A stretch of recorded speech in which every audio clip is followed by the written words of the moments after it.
Construcast, arquitetura, engenharia e construção.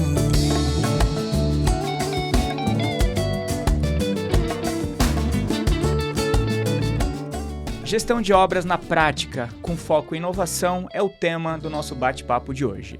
Seja bem-vindo, Lucas. É um prazer receber você aqui e eu já aproveito para pedir para que você se apresente um pouquinho para a nossa audiência. Então vamos lá. Me chamo Lucas Simas, sou natural do Rio de Janeiro, casado, pai de 3 filhinhas agora. Porra, 3? 3 filhinhas, Você tá... 3 meninas. Uma tá vindo agora em novembro. Você tá precoce, hein? Tô vendo, com 35 anos, Porra. tenho 35 anos. Imagina, com 35 anos, já com 3 filhos, meu amigo. Isso. Imagina quando a gente for falar de obra, o que você não já fez? Ah, que bom. Ô, Lucas, e assim, como que você entra no mercado de engenharia? Só que antes de falar propriamente da sua inserção no mercado de engenharia, eu queria que você falasse um pouquinho o que te leva de fato, né? Por isso que é importante conhecer um pouquinho antes da sua história, ou seja, com quantos anos você começou a trabalhar, para que a nossa audiência entenda que apesar da sua pouca idade, você pode sim ser um profissional diferenciado, porque a engenharia, ela tem aí os desafios de, às vezes, a gente só adquire um respeito quando nossos cabelos vão ficando brancos, né? Às vezes eu participo aí de rodada de negociação no mercado de engenharia e eu sei bem como que é. Por essa razão é importante você Perfeito. fazer aí como que você entra na engenharia. Não, perfeito. Bem colocado, porque isso aí acontece com muita frequência. Realmente, a parte de você tá aparentando, né, até um pouco mais de juventude, isso passa para o cliente que não te conhece, né, passa falta de experiência, né, então você acaba não, dependendo do seu posicionamento, você não passa tanta autoridade, tanta credibilidade. Mas a minha trajetória começou bem na infância, né, então eu sempre morei em casa. Minha casa sempre esteve em obra, desde que eu me entendo como gente. Eu chegava do colégio, minha casa estava em obra, então meus amigos eram meus próprios pedreiros. Brincava de fazer massa com ele, carregar tijolo. E então já tive essa inserção desde muito cedo. Meu pai era o construtor, então ele também sempre trabalhou com obras. Tive essa influência, fui gostando, também já gostava. E um dos meus primeiros trabalhos, né, foi quando ele estava justamente do tema, né, gestão de obras. Ele estava pegando muitas obras simultâneas, né, ao mesmo tempo. E eu comecei a tocar a obra já sozinho, só por acompanhar ele e vendo como funcionava. Além de estar familiarizado com a mão de obra. Então ali eu já fui assumindo uma postura, né, imitando, no caso ali, o meu pai. E eram todos amigos, eu me sentia mais seguro, mais confiante. E aí começou, então, essa influência veio desde muito cedo. Ô, Lucas, aí até abrir um parênteses aqui, não perca seu raciocínio. Quando você via seu pai ali naquele dia a dia de obra, você via os desafios, não sei se era o caso de obra atrasar ou não, porque obra, geralmente, quando você não tem uma boa gestão, principalmente quando você começa a pegar várias obras e você não tem ali uma boa gestão de time, de equipe para conduzir de uma forma em que, ou seja, que cada uma ande no ritmo e seja entregue no prazo, no custo, enfim. Você ficava com aquela sensação, mesmo sendo jovem, falar, cara, isso aqui se tivesse feito de tal forma teria dado certo? Isso. Eu sempre fui também muito organizado. Então eu via essas falhas, né, essas faltas de gerenciamento. Porque isso também acontecia. Né? Então, assim, como toda obra, né, não toda obra, mas com muita frequência, eu via que tinha falha de atraso. Então, um material que foi mal calculado ou que não estava previsto. E isso aí se resolve com o quê? Com organização, processo. Você prevendo já todos os seus riscos, você fazendo um conhecimento, né, um reconhecimento do local, vizinhos, rua, logística, mão de obra, condução, local para almoço do pessoal. Então, tudo isso aí a gente já vai colocando dentro do nosso orçamento, prevendo já todos os eventuais atrasos, riscos, para que a gente não deixe passar despercebido. E aí, com a organização, a gente consegue seguir esse caminho com menos dificuldade. É engraçado, você falando de organização, planejamento, essa questão de você, tudo bem, eu pego uma obra, eu tenho que fazer uma análise sobre as questões logísticas, fazer uma análise ali da vizinhança, que tipo de transtorno pode ter e como que eu posso evitar. Eu penso que esse tipo de pensamento a gente pode levar para todas as áreas. Exato.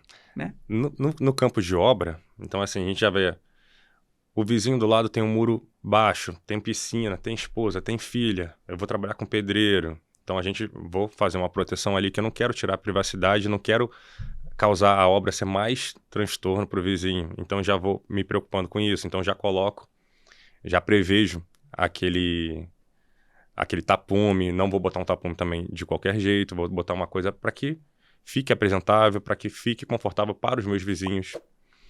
Então, na rua, quando for entregar material, tijolo, cimento, então eu vou parar, vou interditar. Então, tudo isso aí a gente já tem que ir prevendo. Não, é importante. E aí, esse ponto que eu falei é muito interessante, porque quando você faz esse planejamento, é igual, eu passei um orçamento, por exemplo, para produzir um vídeo, né? Que é a minha área, que eu atuo aí com comunicação audiovisual para o mercado de indústria, arquitetura e engenharia, há muitos anos, e já teve casos, óbvio, não foi uma vez, nem duas, nem três, enfim, várias vezes, na hora de passar um orçamento, eu não calculei as visitas que eu ia nesse cliente. Entende? Então, não calculei os cafezinhos, a gasolina, estacionamento. O tempo que eu deixei de atender outro cliente porque eu me desloquei. Então, são essas e várias outras questões que é importante você que está nos assistindo, ouvindo, fique atento, porque o planejamento é parte fundamental para o sucesso de qualquer negócio. Tá? Então, esse episódio é muito dedicado não só para a construção civil, mas para qualquer área. Perfeito. De quem quer, de fato, planejar, organizar e, sobretudo, coloca a tecnologia como meio que dá certo. Ó, pessoas no início, tecnologia no meio e pessoas fechando o ciclo. Ô Lucas, agora eu queria que você falasse um pouquinho como começa eu queria que você falasse um pouquinho do desafio da sua formação, né? E dando continuidade, como que foi sua primeira obra. Tá. Perfeito. Comecei a trabalhar muito cedo, né? Então, meu primeiro trabalho não foi direto na obra, né? Então, Mas já foi você já estava formado, engenheiro? Ah, não, eu ia começar até mais... Tá, não, pode, por favor. Mais novo. Tá. Então, assim, eu comecei a trabalhar muito novo. Eu comecei fazendo imã de geladeira, cartão de visita. Vendi bebida na praia. Então, eu fui trabalhando já desde muito cedo para conseguir ter as minhas coisas que eu via as condições também da minha família, né? E eu já estava naquela fase já adolescente, jovem, que precisava ter as minhas coisas para me sentir bem, me sentir mais seguro. E aí eu fui vendo que o método para conseguir isso, né, seria o trabalho. Então, eu comecei a trabalhar mais cedo, fui conquistando isso. E aí... Passei na prova para a Marinha, eu fui militar. Isso que é legal. Fui militar fuzileiro naval. E associei, assim que eu passei para a Marinha, eu estava ganhando já uma condição financeira melhor. Foi quando eu entrei na faculdade. Então, eu estava associando a vida militar e à noite eu fazia minhas aulas. Então, eu saía do quartel, ia para a faculdade. Depois eu tinha que retornar para o quartel, quando eu estava de serviço. E foi assim ao longo de toda a minha trajetória. Assim que eu me formei, eu dei baixa também na Marinha e fiquei só mais um ano no Rio de Janeiro e depois eu vim para São Paulo. Foi quando eu comecei a pegar bastante serviço, por indicações também, né, de clientes que eram de outra área, né, de mercado de importação, mercado internacional. Então, comecei a pegar bastante obras e fui indicando, foram gostando da minha metodologia, do meu protocolo de trabalho, da organização, né, desde o início, da montagem do contrato, da apresentação do orçamento. Então, tudo é uma coisa assim que não fica chata de ler. Então, tudo isso aí foi passando para o cliente, né, foi passando autoridade, segurança, para que hoje a gente vá, a cada obra, né, implementando novas melhorias para que a gente consiga atingir sempre num nível maior. E aí, quando você se formou, como que foi a experiência da primeira obra? Como eu já vinha, né, acompanhando, eu tive a maior dificuldade, no caso aqui, foi de conseguir mão de obra. Por eu não ser natural daqui de São Paulo, a maior dificuldade foi de conseguir a mão de obra. Então, porque você se formou no Rio e veio para São Paulo. Exato. Tá. E aí, minha primeira obra em São Paulo, eu não tinha uma equipe de mão de obra. Mas como eu reformei o meu escritório, por uma indicação do prédio, eu consegui um empreiteiro que fez a reforma do meu prédio, do meu escritório. O projeto feito por mim, do meu escritório de importação. E aí eu fui pedindo indicações, né? Preciso de um gesseiro, preciso de um cara para colocar um porcelanato. E começou assim. Interessante. Mas eu já tive casos de procurar na internet quando não tinha, ou quando faltava, quando não atendia. E por falar em mão de obra, que a gente está vivendo de fato a escassez, esse episódio é um oferecimento Portal Hub e Construção e produtora de vídeo Infinity Plus. Você sabe que no portal, tudo que você quiser saber sobre construção, tem tudo lá. Você que quer, inclusive, aprender mais como que eu melhoro a minha qualificação profissional, a gente tem materiais técnicos, tem materiais informativos, por exemplo, para que serve um ACM, quais são as aplicações, os conteúdos, eles são assinados por um engenheiro especialista. Então, se eu tenho algum conteúdo sobre impermeabilização, tem algum engenheiro ou engenheira assinando esse conteúdo para que ele seja, de fato, um conteúdo transformador. Então, isso é importante. Não, perfeito. Portal Hub e Construção.com.br. Excelente dica. Agora, você falou aqui de pilares da construção com estrutura metálica. Você menciona quatro pilares indispensáveis: qualidade, resistência, velocidade e economia. Claro, com sustentabilidade. Você poderia detalhar um pouco como funcionam esses 4 pilares? Sim, essa é uma história até bem interessante, como que eu comecei a implementar esses 4 pilares dentro do meu protocolo, dentro do meu método construtivo, né, como solução. Surgiu quando, já deve ter acontecido com muitos engenheiros, arquitetos, construtores, um estouro de orçamento. Então, no início da obra eu já previ esse estouro, porque ficou uma falta de informação, ficou confuso, pavimento com andar. E aí, acabou que eu dei mole em um andar. Então, assim, faltou material, mão de obra, faltou todo o cálculo de orçamento para calcular um pavimento. Nossa, um pavimento? Exato. Um pavimento, mas esse um pavimento significava 20% da obra, porque eram 4 pavimentos. Então, era um estouro bem grande. E aí, eu tinha calculado toda a obra no método construtivo convencional. Então, a gente está falando de tijolo, cimento, areia, né, pedreiro, servente. Então, para eu conseguir sanar esses 20% que eu estava estourado... Inclusive prazo, né? Exato, tanto em prazo, que meu prazo estava calculando para 3 pavimentos, né? No caso, teve essa confusão. Então, eu tive que conseguir entregar no prazo e no custo certo. Então, foi o meu maior desafio até hoje. E eu estava somente com essa obra. Então, assim, não tinha nem a opção de eu conseguir tirar de uma outra obra, fazer um jeitinho, né, e jogando para frente.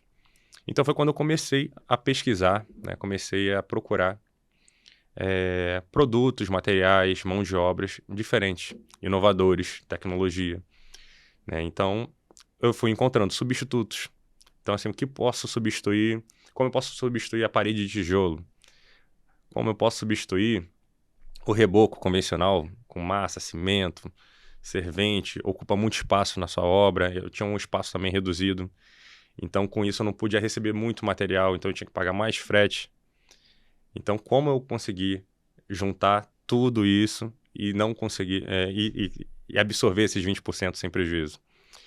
Então, foi numa obra dessa aí, foi ano passado, essa obra, né? A gente está falando de... Tem 1 ano e meio, né? Foi no início do ano passado, aqui em São Paulo. E, através desses métodos construtivos inovadores, né? Procurei produtos que mantivessem a mesma qualidade ou superior. Então, foi meu primeiro quesito. Segundo, que fossem rápidos, por conta do meu prazo e por conta da mão de obra que eu vou pagar menos. E aí... porque você reduz tempo, né? Exato, prazo. reduzindo tempo. Sim. Então, foi procurando também que utilizasse menos mão de obra. Então, assim, um profissional consegue executar tantos metros quadrados, por exemplo, de reboco. E aí... Então, tinha que ser barato, ou tinha que ter qualidade, tinha que ser rápido tinha que ser mais barato para eu conseguir absorver todo esse valor. E, no final de tudo, ainda procurava, dava preferência para que fossem sustentáveis, porque nem todos os clientes estão abertos a aceitar inovações nas suas obras, né? Então, tem cliente que, não, eu quero daquele jeito, eu quero com cimento, porque você estava usando isso. Então, eu aplicando e mostrando tudo isso para o cliente, né? Então, o cliente até gostava. Ele, ó, vai ser mais rápido se eu fizer dessa maneira. Ô, Lucas, aí eu quero trazer é uma provocação aqui, tá? Acho que a gente Perfeito. tá num bate-papo. O bacana de podcast é isso, que a gente pode fazer uma discussão ali, sabe? Não é uma entrevista. Agora, quando você se depara com uma situação como essa, né? Imagina, você deixou de calcular ali um pavimento, que vai onerar, você vai ter um tempo maior de mão de obra, enfim, você vai ter um custo, de certa forma, global. Aí você tem aquela, pô, peraí, eu preciso minimizar isso.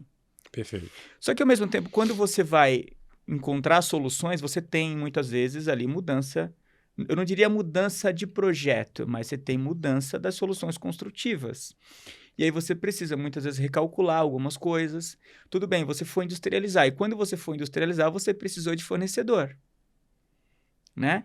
E aí, como que é numa situação como essa? Para você mesmo, numa situação de industrialização, você conseguir fornecedor para que você consiga, de fato, executar no prazo, no preço, Isso, no né? prazo, no preço. E ainda fazer Tirar lucro ainda também. e ainda tirar até um pouco de margem ali. Exato. Hoje, por se tratar de São Paulo, né, a gente tem esse privilégio de estar bem localizado com os maiores polos de fornecedores. Então, eu tive também a sorte de ter esses fornecedores todos bem próximos do meu local de obra. Então, aqui próximo na região de Guarulhos. Então, eu fui conseguindo encontrar esses fornecedores com mais facilidade. Então, assim, desses métodos que eu utilizei massa polimérica, utilizei reboco pronto,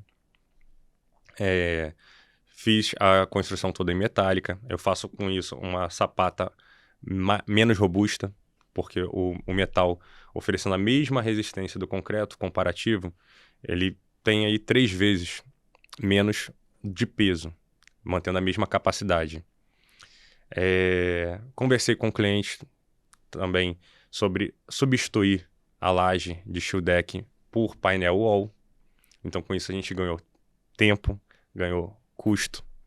E aí foi associando fornecedores com as soluções que a gente tinha de substituir alguns materiais convencionais.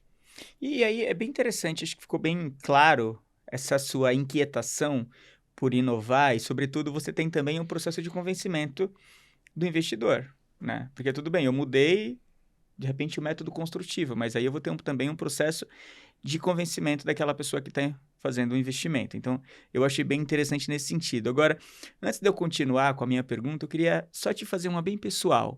Inovação, para mim, é? Inovação, para mim, é você construir com soluções diferentes. Inovação é você buscar soluções onde está todo mundo acostumado com o método convencional. Isso em qualquer área. Então, é você apresentar, é você se destacar, é você se comunicar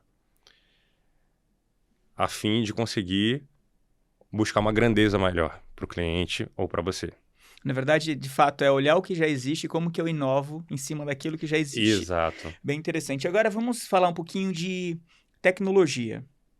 Vamos. Porque quando a gente fala hoje de inovação, e você que é uma pessoa jovem, né? Acho que geralmente as pessoas... tudo bem, você começou muito cedo, a trabalhar muito cedo. E como que você enxerga a tecnologia nesse processo de inovação? Né? Porque você teve aí um desafio e como a tecnologia foi utilizada para sanar esse problema? Sim, muitos problemas que a gente vai enfrentando durante obras, né? E que muitos amigos aqui, engenheiros, construtores, já passaram por isso também. Por exemplo, com a sua mão de obra, né? Então, assim, você armazena, dependendo da sua organização, você armazena seu material na própria obra. Então, você vai ter furto,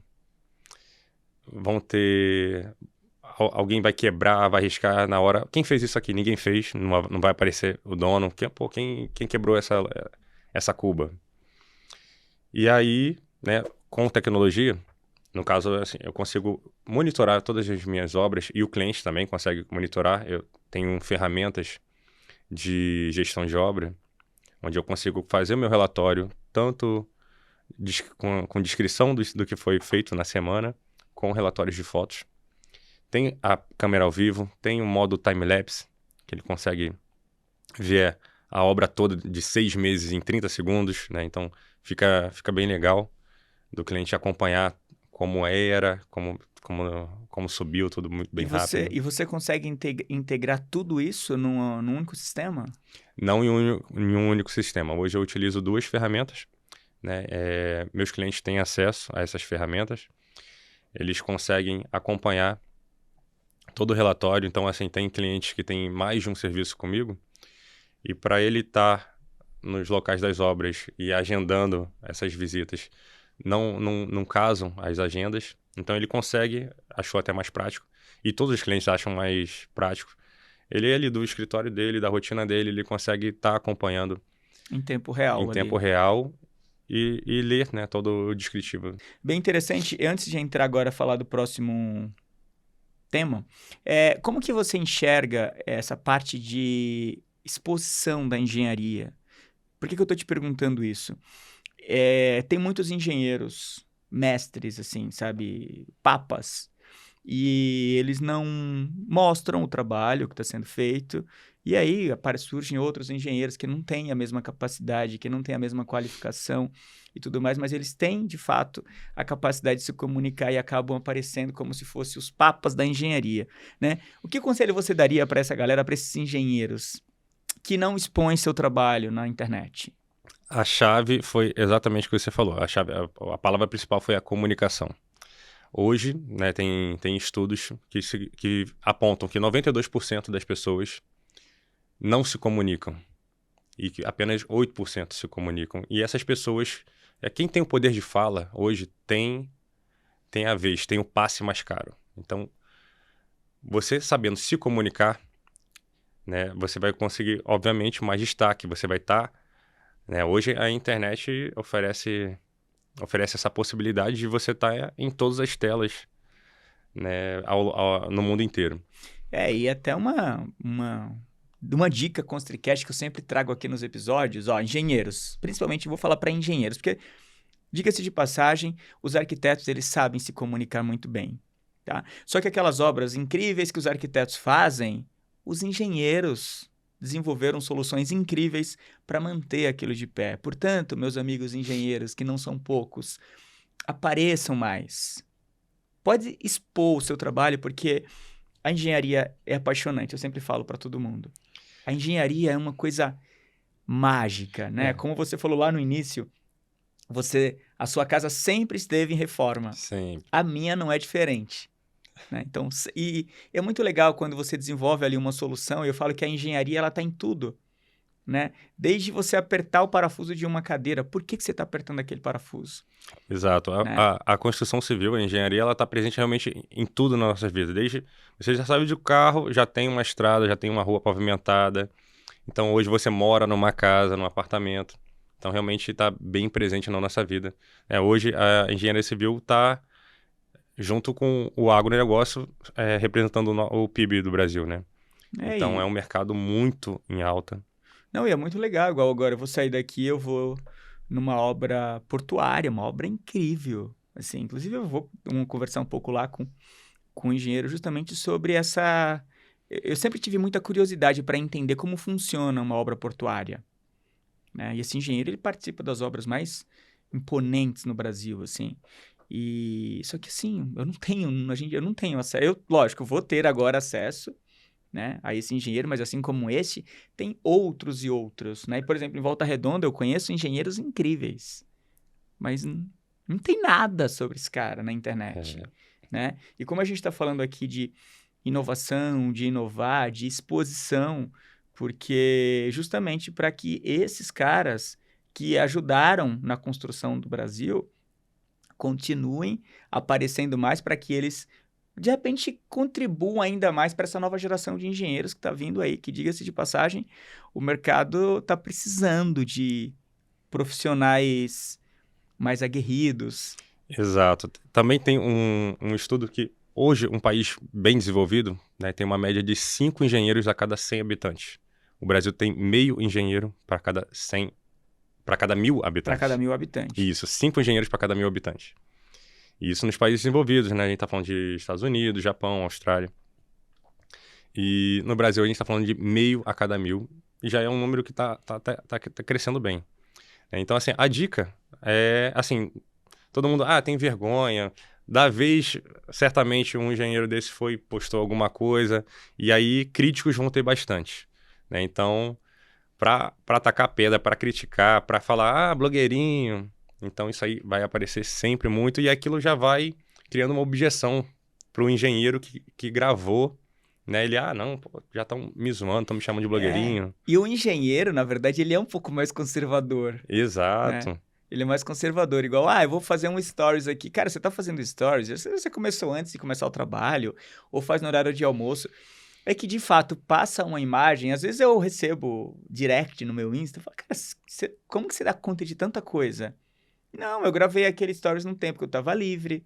Isso. Eu não estou fazendo aquilo de fato agora, né? Então, é importante que, cara, não necessariamente o fato de você ter publicado esse vídeo agora, você pode simplesmente não ter sido você que publicou, pode ser seu assistente de mídia social. Isso. Né? Então, você pode ter programado, agendado. Pode ter programado. Então, é importante trazer aqui como você se comunica muito com a audiência. E, de fato, a internet ela traz um poder muito grande, da mesma forma, para o bem, mas também para o mal. Como eu estou falando e vou reiterar aqui.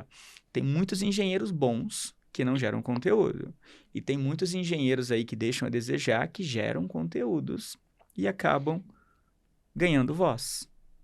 E é aquilo, você começa relatando, né? O engenheiro tá ali, começa a relatar o que você está fazendo, né? Então, assim, já vai ser uma dica que você não precisa criar um conteúdo. Ai, meu Deus, eu vou produzir um conteúdo, o que eu vou falar?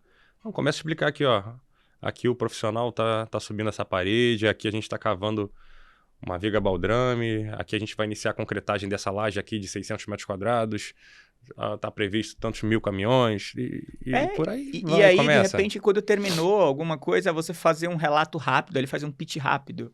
Isso. Entende? Pega ali, vou falar o que aconteceu, o que fizemos em 1 minuto.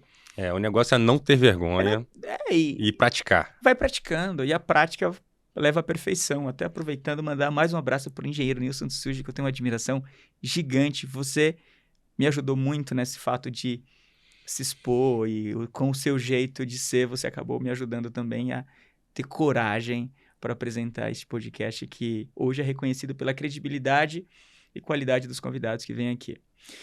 Agora, você tem algum case assim que você gostaria de relatar, assim, um case de sucesso? E como que foi o processo desse case? Tá, hoje eu tenho 2 viradas de chave na parte de construção civil. Foi essa obra onde eu tive esse erro de cálculo no orçamento, né, que foi uma obra... Que você reverteu. Onde eu consegui reverter, então foi um desafio vencido, né, foi uma barreira que eu consegui ultrapassar que a nossa equipe conseguiu ultrapassar com louvor. E atualmente onde eu estou trabalhando, que eu estou responsável pela maioria dos serviços no Mercadão Municipal aqui de São Paulo.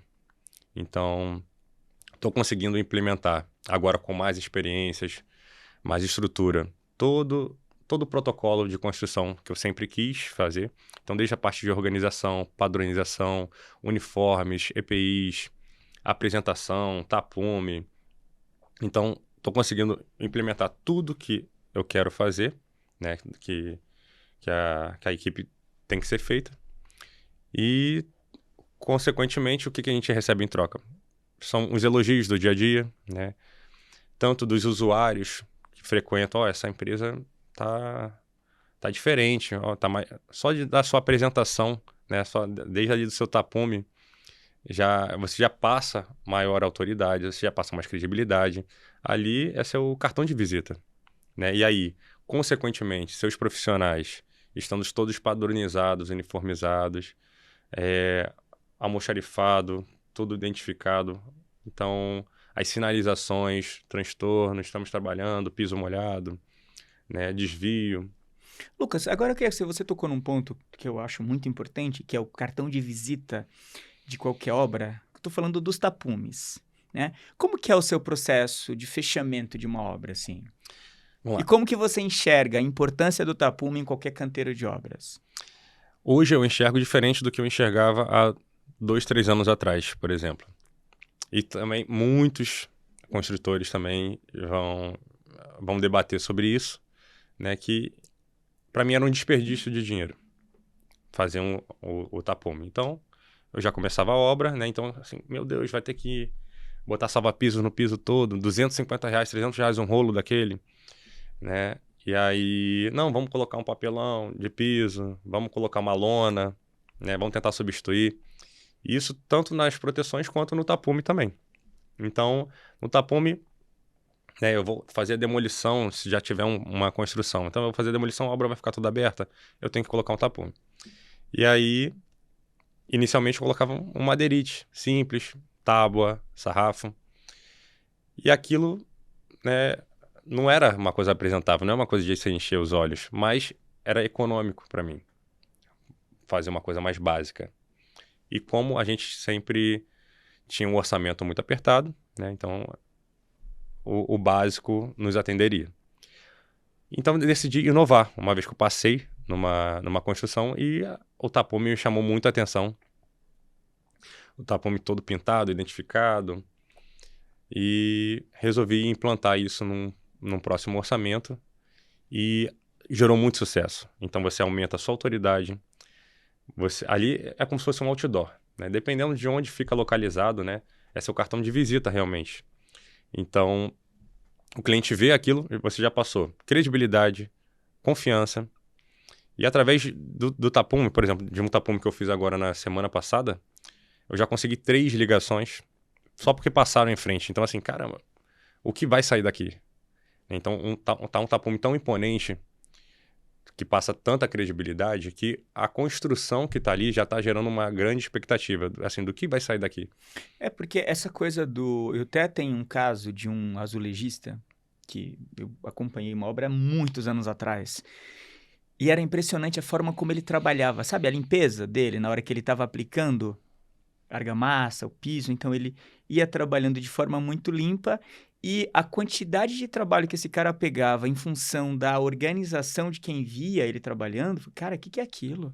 Geralmente ele nem é o mais rápido, né? Geralmente não é o mais barato, mas justamente por conta da organização, limpeza, né? Então, assim, a sua obra pode estar até atrasada, mas se tiver organizada, você já não vai ser chamado a atenção, você já não vai ter tanta crítica quanto se você tivesse rápido, mas tudo bagunçado, tudo riscado. Não, e ela é um cuidado, assim, finalizava, ele parava um pouquinho ali 5 minutos para limpar, para deixar tudo limpo, para quando vier... Era uma obra que tinha morador e tudo mais, mas eu acompanhei outras obras dele, era a mesma organização, assim. Então, e o tapume não é diferente.